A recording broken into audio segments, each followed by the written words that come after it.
গোলগোলা আছে, মালপোয়া পিঠা আছে, সিঙ্গারা, চমুচা, পুরি, তারপর আলু চপ, পেঁয়াজি, বেগুনি, ঝালমুড়ি, লুডুস আছে, তারপর রোল আছে। আলহামদুলিল্লাহ ভালো আছে। পুরোটা এটা আমাদের আগে ফাস্টফুড পিঠা আইটেমের ব্যবসা ছিল, তারপর ছাত্র আন্দোলনের পরে দোকানটা নেওয়া, তারপর থেকে না পড়াশোনা আমরা ছোটবেলা থেকে ব্যবসা করতে আছি।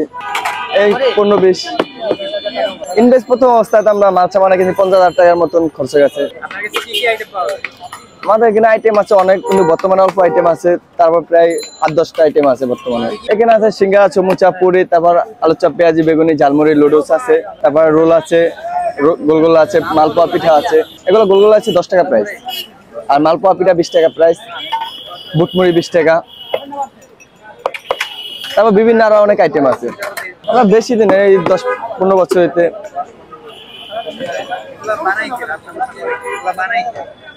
এই যে আমার কাকা আছে কারিগর, তারপর আমার ছোট ভাই পিঠার শিল্পী হয়, আর পিঠার জগতে অনেক বছর হইতে লোকজন 8-10 জন লোকজন আমাদের কর্মচারী খাটে। মোটামুটি আলহামদুলিল্লাহ ভালোই ভাই। আমরা অতটা অনুমান হিসাব করি না, প্রচুর পরিমাণ আনুমানিক এটা আপনার নর্মাল 1000 লোকের খাবার হয়। আমাদের এখানে সবচেয়ে ফেভারিট হচ্ছে ঝালমুড়ি, বোম্বাই মরিচের ঝালমুড়ি, নাগা মরিচের। আজকে নাগা মরিচটা আসে নাই, তবে এটা আমাদের ফেভারিট, নাগা মরিচের ঝালমুড়ি। তারপর দ্বিতীয় হচ্ছে আমাদের লুডুসটা অনেক ফেভারিট। প্লেট 30 টাকা, 20 টাকা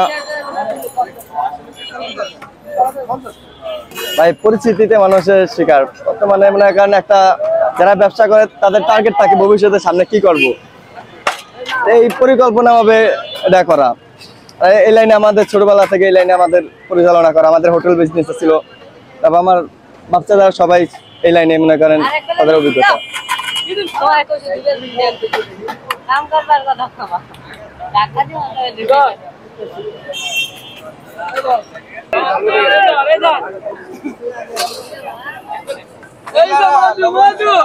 টক দিব